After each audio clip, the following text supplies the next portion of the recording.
Hi friends, welcome to today's session. First question for the day. With regard to the East Asia Summit, consider the following statements. Statement 1, it is an initiative of ASEAN. Statement 2, the first summit was held in Kuala Lumpur, Malaysia in December 2005. Statement 3, India is not a participant of the East Asia Summit. Which of the above statements are correct? Option A 1 and 2 only, option B 2 and 3 only, option C 1 and 3 only, option D 1, 2 and 3. Correct answer here is option A 1 and 2 only. India is a participant of East Asia Summit. The East Asia Summit is a regional forum held annually by leaders of initially 16 countries on the ASEAN plus 6 mechanism. The membership expanded to 18 countries including Russia and United States in 2011. India is a member of EAS. For India, it acts as an alternative to the APEC, Asia Pacific Economic Corporation, in which India doesn't enjoy the membership. And EAS is representing nearly 50% of the world's population and over 20% of global trade. The EAS is an ASEAN-centered forum. It can only be chaired by an ASEAN member. This question is important because India has hosted an East Asia Summit conference recently in Chennai with a focus on maritime security cooperation.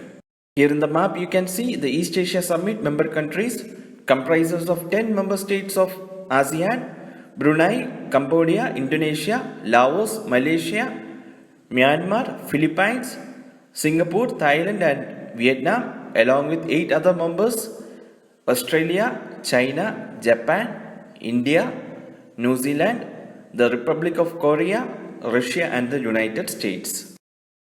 Second question, which among the following are stated objectives of Green India Mission? Statement 1, it aims to protect, restore and enhance India's falling forest cover. Statement 2, it aims to increase forest-based livelihood incomes. Statement 3, it aims to enhance annual carbon sequestration by 50 to 60 million tons in the year 2020. Select the correct answer using the codes given below. Option A 1 and 2 only, option B 2 and 3 only, option C 1 and 3 only, option D 1, 2 and 3. The correct answer here is option D 1, 2 and 3. All the statements are correct.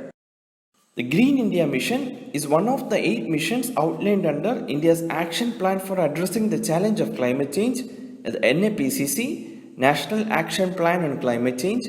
It is launched in February 2014 and is aimed at protecting, restoring and enhancing India's diminishing forest cover. The objectives of Green India Mission are given here, and this question is important because the Economic Survey 2019-20 has stated that a sum of rupees 343 crore has been released under the Green India Mission for undertaking the afforestation activities in the country. And here in the picture you can see the status of green cover in India.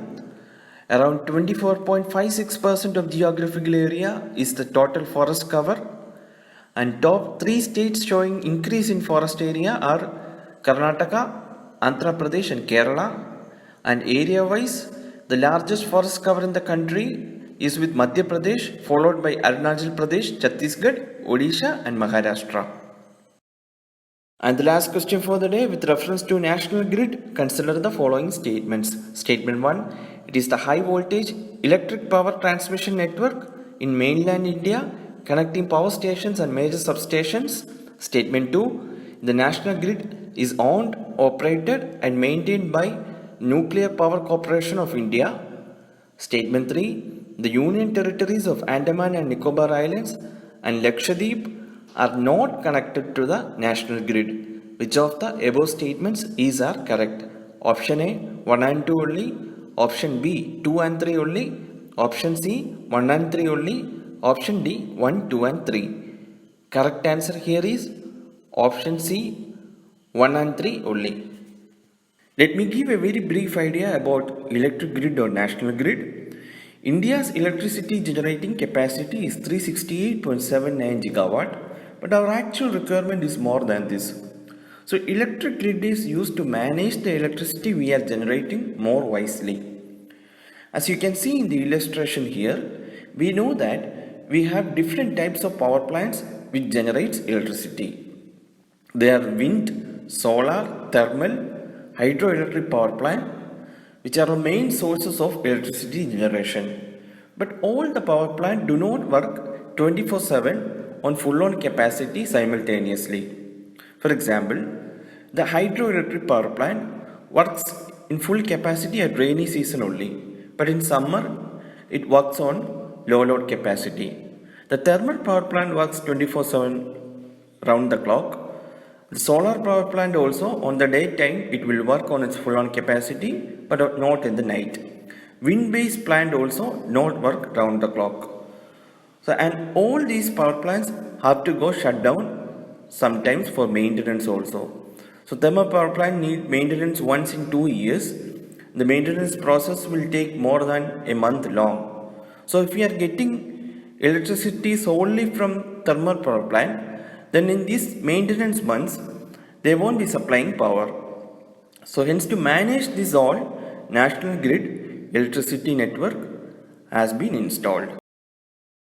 So the electric grid takes input from all the power plants and manages it and supply it to the end user. For example, as we said earlier, in the time of rainy season, hydropower plants works on full on capacity, means 50 to 60% electricity will be given by the hydropower plant. Solar won't be productive on rainy seasons, and also thermal power plants can go shut down for maintenance in this time as our electricity demand will be fulfilled by hydropower plant.